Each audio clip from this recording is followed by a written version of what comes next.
নমস্কার বন্ধুরা, তোমরা সবাই কেমন আছো? আশা করি ভালো আছো। আর আমরাও দেখতেই পাচ্ছ মোটামুটি ভালো আছি, খুব একটা ভালো নেই। শাশুড়ি বৌমা ব্লগে তোমাদের সবাইকে স্বাগত। এই যে দেখো, ডাক্তারবাবু এসছে, বুঝতেই পারছো দেখে ঠাম্মার খুব শরীর খারাপ, সেজন্য স্যালাইন দিচ্ছে ঠাম্মাকে।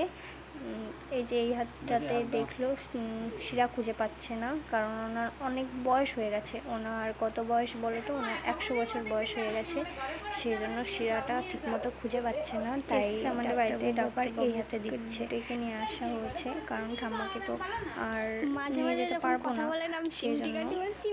তো এবার দেখো স্যালাইন দিচ্ছে। ঠাম্মার সত্যি খুব শরীর খারাপ, তো তোমরা ঠাম্মার জন্য প্রার্থনা করো যাতে ঠাম্মা সুস্থ হয়ে ওঠে। তো এবার ওই যে স্যালাইন দিচ্ছে। বাবা দেখো, আমার তো খুব ভয় করে, আমি তো চোখ বন্ধ করেছিলাম। তোমাদেরকে জানিয়ে দিচ্ছি আমাদের বাড়ির প্রবলেমটা, এই জন্য আমরা ভিডিও আপলোড করতে পারছি না, খুব কম ভিডিও আপলোড করছি। বাড়ির সবার মন মেজাজ খারাপ, আমার খুব শরীর খারাপ, সেই জন্য। তো বাবাও বাড়িতে নেই, শুধু আমরা শাশুড়ি বৌমা মিলে বাড়িতে আছি, আর কেউ বাড়ি, সবাই কাজের সূত্রে বাইরে থাকে, তো সবাই বাইরে আছে, এখনও কেউ বাড়িতে আসেনি। তো দেখো তোমরা ভিডিওটা, ছেড়ে দেবো ভিডিওটা। ওই যে ঠাম্মাকে স্যালাইন দিয়ে দিচ্ছে, দেখো। আমি বিশাল ভয় পাই, ডাক্তার কাছে জ্বর পর্যন্ত গেছে ইঞ্জেকশনের জন্য। স্যালাইন আমি একবার নিয়েছি জীবনে।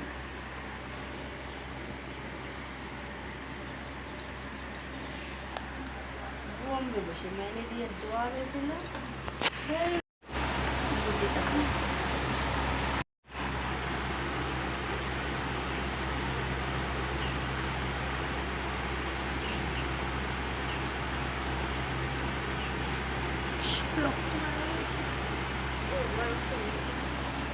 ওদের শুনুন আছে এই পিছুতে বেরোয় গেছে, ওইখানে আগে দিয়েছিল।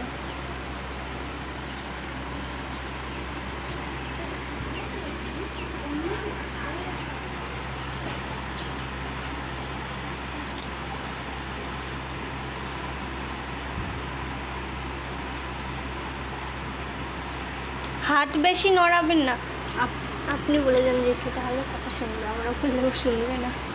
এমনি কোনো একটা কথা শুনে না, হাত মাত লাগাতে মানা করে যাই, যেই বলি ডাক্তার বলে গেছে তখন একটু চুপ করে, তাহলে একটু কথা শুনে।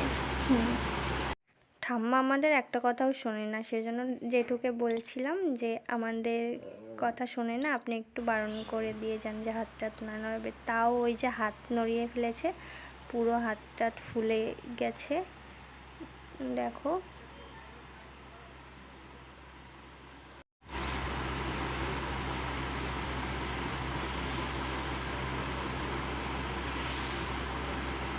প্রচণ্ড রাগ ঠাম্মার, অত রাগ কেন? বিশাল তেজ। দেখো স্যালাইন দেওয়া কমপ্লিট হয়ে গেছে, এবার পাশ দিয়ে আঠা মেরে দিচ্ছে, যেরকমভাবে দেয় আর কি। দেখো পছন্দ করে না, এইটাই সত্যি কথা, আমাদের পর রাগ আছে। পছন্দ কম করতেছে,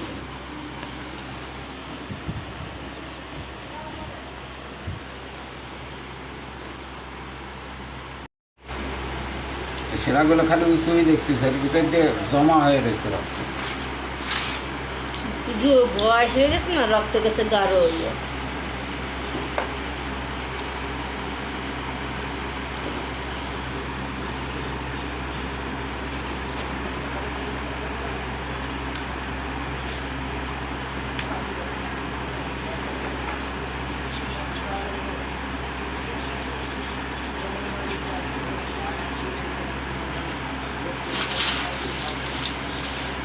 এইভাবে আস্তে আস্তে চলবে, হ্যাঁ সেলাইন ধীরে ধীরে এইভাবে চলবে, এটাই রাত হয়ে যাবে, পুরো রাত দিয়ে যাবে, সেইটা জোরে দেওয়া যাবে না। ওই তার মধ্যে ইঞ্জেকশন সব দিয়ে আছে, হ্যাঁ, যাতে ওনার লাগবে।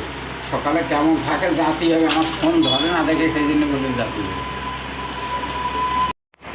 বউ এই না দেখো, এই কাটা দেখলা, হ্যাঁ? বউ না ছেলে। হুম এবার ওইটা একটু ফুটো করে নেবো, এরকম নিয়ে দিয়ে এই জায়গাটা একটু ফুটো করে নেবো, হ্যাঁ? দিয়ে ওর মধ্যে দিয়ে চাপ দেবো যেন নখটা ভেজে না। ঠিক আছে।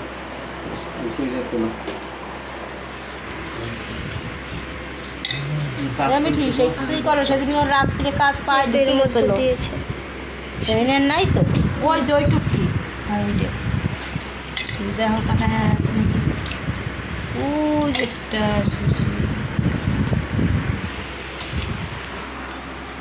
৳400 দেওয়া।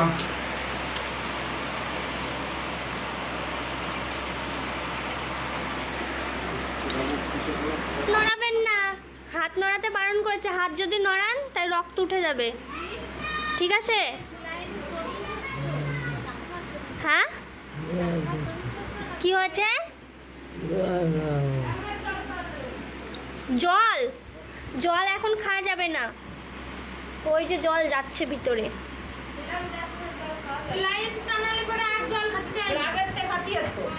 তা আগে বললেন না, এই যে জল যাচ্ছে, এখন আর জল খাওয়া যাবে না।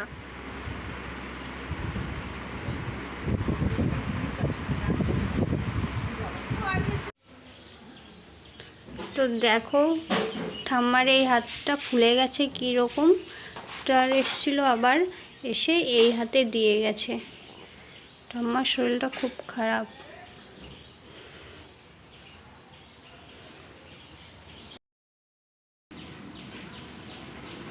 এই যে দেখো হাতটা ধরে আছি আমি, ডাক্তারে বলেছে হাত ধরে থাকতে, এভাবে হাত না ধরে রাখলে ওই হাতটার মতো ফুলে যাবে, সেজন্য হাতটা ধরে আছি। তো এই জন্য ঠাম্মার শরীর খারাপ বলে আমরা এই জন্য ভিডিও ছাড়তে পারছি না, খুব প্রবলেম হচ্ছে। তাও তোমরা একটু প্লিজ আমাদেরকে ভুলে যেও না, যেন পাশে থেকো, আর তোমরা একটু ঠাম্মার জন্য প্রার্থনা করো, ঠাম্মা যেন সুস্থ হয়ে যায়। তো তোমরা সবাই ভালো থেকো, সুস্থ থেকো। তো এই ব্লগটা আমি শেষ করছি, আর করব না। তোমাদেরকে জানিয়ে দিলাম আমাদের বাড়ির পরিস্থিতি এখন কীরকম, ঠাম্মার খুব শরীর খারাপ, তো একটু তোমাদেরকে জানিয়ে দিলাম আমি। তো পরের ব্লগে দেখা হচ্ছে। তো টাটা।